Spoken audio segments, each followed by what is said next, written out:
She came back healthy. She came back hungry. And the first thing the Indiana Fever did was make sure the people around her were worth coming back for. Caitlin Clark went on record on national television and named Kelsey Mitchell as the franchise's #1 priority heading into 2026.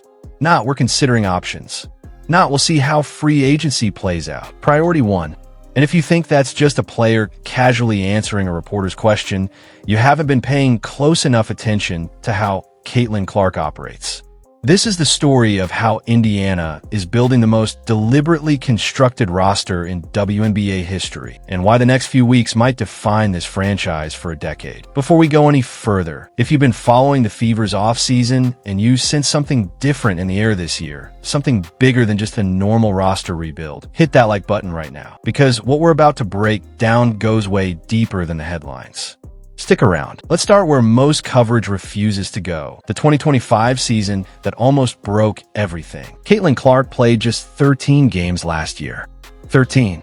A left quadricep strain, then a left groin issue, then a right groin injury in July that ended her season entirely. And just when it looked like she might claw her way back, a bone bruise in her left ankle during a late summer workout wiped out any last hope of a return. The most marketed player in women's basketball history spent most of her sophomore season watching from the sideline, posting updates on social media that were painful to read. And yet, this is the part that changes everything. The Indiana Fever still made the WNBA semifinals. Without their franchise cornerstone for nearly the entire season, they went deep into the playoffs.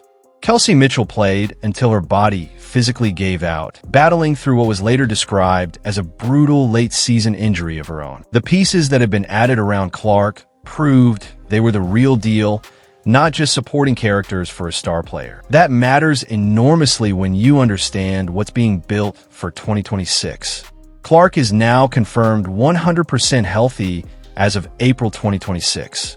She's coming into her third year in the league, fully locked in, fully motivated, and for the first time, fully surrounding by a roster the front office has spent 2 off seasons intentionally constructing around her specific style of play. The window isn't opening. It is already open. Now let's talk about the chaos happening across the entire league right now, because the timing of all this is not an accident. The WNBA and the Players Association finally agreed on a new collective bargaining agreement in March 2026.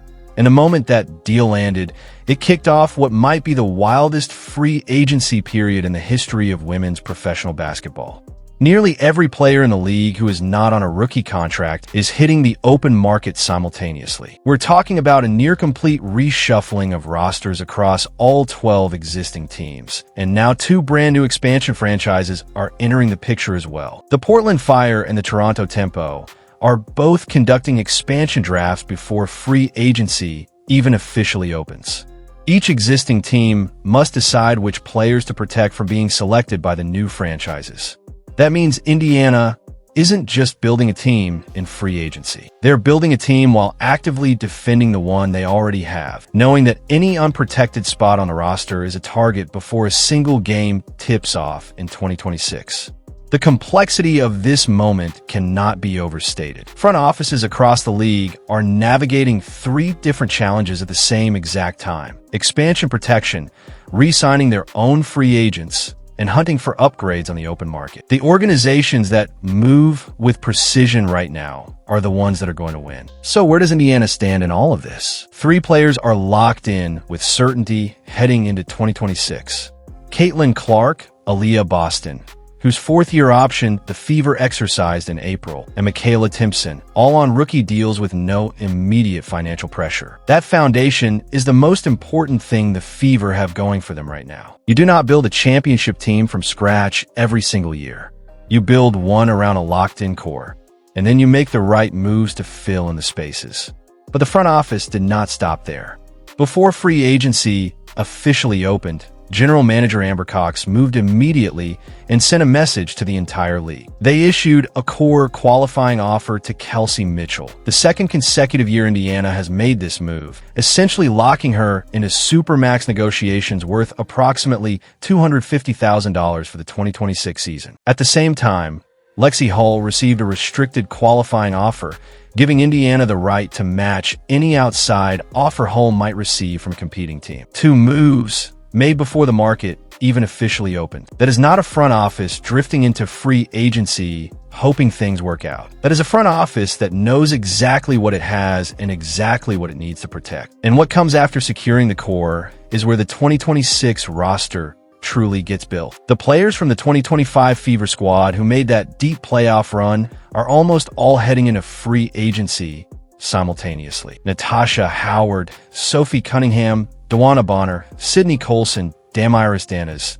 The entire veteran wing of that roster is on the open market right now. Each one of them contributed to a team that played meaningful playoff basketball without their best player for most of the year. Now, the question Cox and the front office are answering in real time is, which of those players do you bring back? Which do you let walk? And where do you upgrade? Before we get into the specific pieces and how they fit, drop an answer in the comments right now. Who is the single most important player Indiana needs to re-sign or add this offseason outside of the big three? We are about to walk through every realistic piece of this puzzle, and some of these names are going to completely reframe the picture for you. Dewana Bonner is the name you cannot overlook when you reconstruct this roster. She joined Indiana in 2025 as a free agent from Connecticut and brought something the Fever desperately needed: playoff-tested experience and genuine wing scoring from a player who has been doing this for over a decade at the highest level. At 6 feet 1 inch, she stretches defenses, can create her own shot, and has the mental composure that only comes from having played in big moments for a very long time.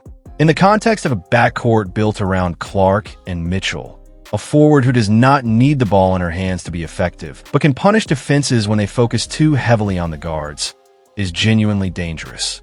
The question is what it costs to bring her back in an offseason where her market is going to be competitive and teams across the league will be hunting experienced veterans.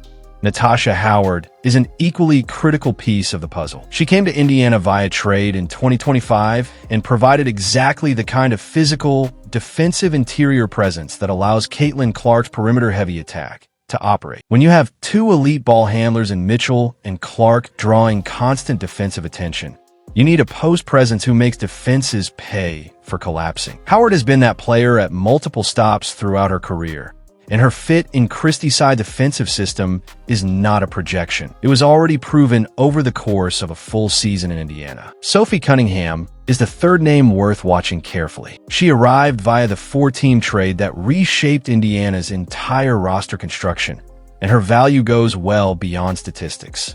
Cunningham is a physical, hard-nosed wing who defends with an edge that few players at her price point can match. She is not a star. She is not supposed to be a star.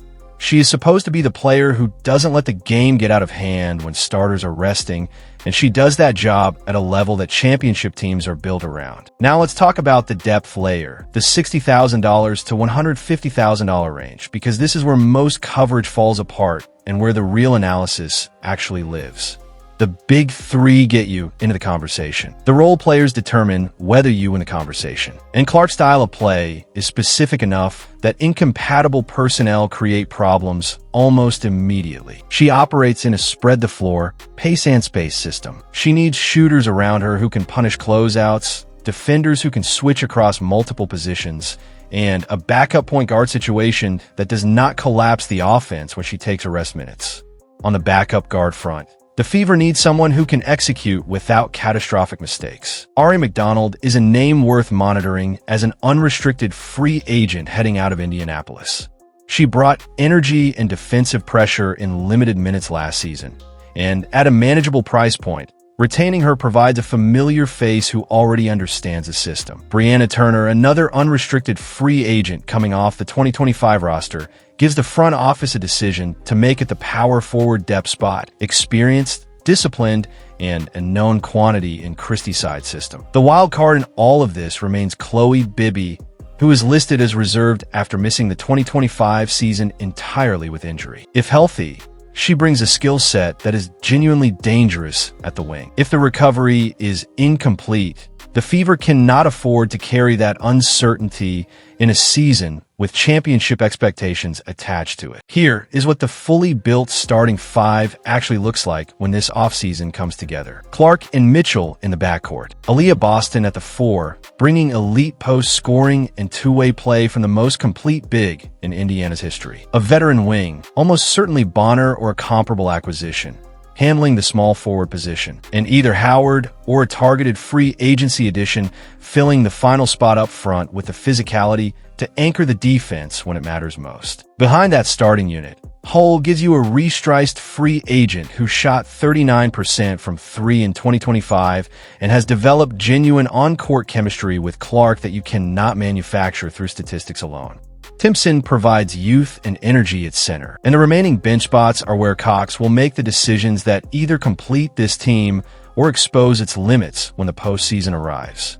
If you're watching this and you know a Fever fan who needs to understand the full scope of what Indiana is building right now, send them this video. The moves being made this week are going to define this franchise for years, and most of the coverage out there isn't explaining the depth of what is actually happening. Here is the part of this story that almost nobody is talking about publicly. The financial clock is real, and it is ticking louder than ever. Caitlin Clark is approaching Supermax contract eligibility. When that extension arrives, the math of carrying Mitchell and Boston alongside her on the salary sheet becomes an equation that does not easily balance under any CBA structure. You cannot pay 3 players at or near maximum value without either having an ownership group willing to operate at a significant financial premium or making hard decisions about who takes less. But here is what the Indiana Fever are betting their entire franchise philosophy on.